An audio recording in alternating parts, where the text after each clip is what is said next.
पाठ 13 क्रिया।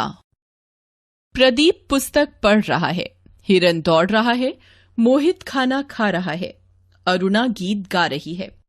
ऊपर दिए गए वाक्यों में पढ़ रहा है, दौड़ रहा है, खा रहा है तथा गा रही है शब्दों से किसी कार्य के करने अथवा होने का पता चल रहा है। ये सभी क्रियाएं हैं। जिस शब्द से किसी काम के करने या होने का बोध होता है उसे क्रिया कहते हैं।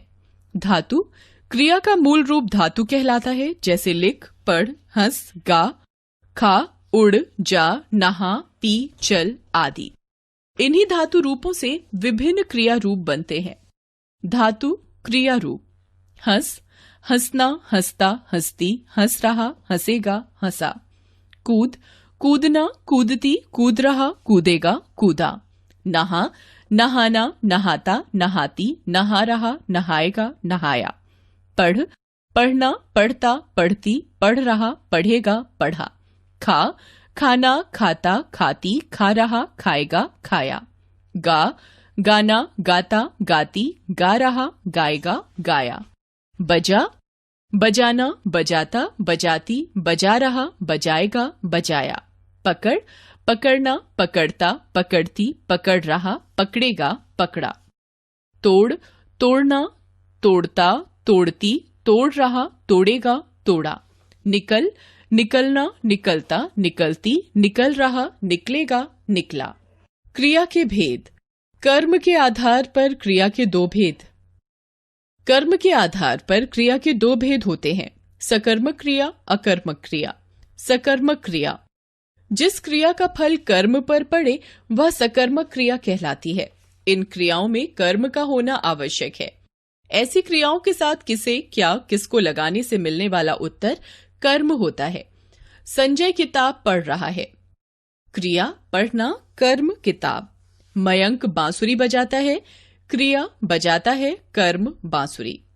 यहाँ किताब का पढ़ा जाना प्रकट हो रहा है तथा बांसुरी का बजना प्रकट हो रहा है। सकर्मक क्रिया के भेद: कर्म के आधार पर सकर्मक क्रिया दो प्रकार की होती है: एक कर्मक क्रिया, द्विकर्मक क्रिया। एक कर्मक क्रिया: जिन सकर्मक क्रियाओं में एक ही कर्म होता है उसे सामान्य सकर्मक क्रिया या एक कर्मक क्रिया भी कहते हैं। जैसे अमिता केला खाती है, भव्या पुस्तक पढ़ती है।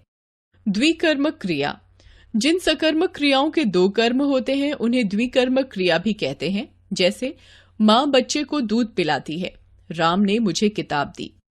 यहाँ प्रत्येक वाक्य में दो दो कर्म हैं। पहले वाक्य में बच्चे और दूध तथा दूसरे वाक्य में मुझे और किताब कर्म है। अकर्मक क्रिया: जिस क्रिया का फल सीधा कर्ता पर पड़ता है वह अकर्मक क्रिया कहलाती है। घोड़ा दौड़ रहा है, बालक सो रहा है। इन सभी वाक्यों में क्रियाओं का फल कर्ता पर ही पड़ रहा है। जैसे घोड़ा यानी कर्ता के दौड़ने का फल स्वयं उसी पर पड़ रहा है तथा बालक यानी कर्ता के सोने का फल स्वयं उसी पर पड़ रहा है। अतः ये सभी क्रियाएं अकर्मक हैं। प्रयोग के आधार पर क्रिया के भेद: प्रयोग के आधार पर अकर्मक क्रिया 5 प्रकार की होती हैं। सामान्य क्रिया: जब केवल एक ही क्रिया का प्रयोग किया जाता है तब वह सामान्य क्रिया कहलाती है। जैसे फूल खिला, दीपक नहाया। यहाँ वाक्यों में खिला तथा नहाया एक ही क्रिया होने से ये सामान्य क्रियाएं हैं। संयुक्त क्रिया: जब एक से अधिक क्रियाएं साथ साथ प्रयोग की जाती हैं तब वे संयुक्त क्रिया कहलाती हैं। जैसे माताजी भगवद गीता पढ़ने लगी, पढ़ने तथा लगी। मेरा हृदय दुख से भर गया, भर तथा गया। नाम धातु क्रिया: संज्ञा, सर्वनाम अथवा विशेषण से बने क्रियापद नाम धातु क्रिया कहलाते हैं। जैसे संज्ञा शर्म, शर्माना। बच्चों को बड़ों से बातें करते समय शर्माना नहीं चाहिए। सर्वनाम अपना, अपनाना। विदेशियों को भी हमने अपने देश में अपनाया है। विशेषण तोतला, तुतलाना। बाल्यकाल से ही बच्चों की तुतलाने की आदत रोकनी चाहिए।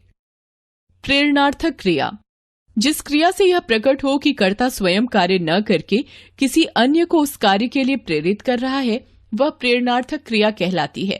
ऐसी क्रियाओं में दो कर्ता होते हैं। जैसे माँ शिवानी से पत्र लिखवाती है।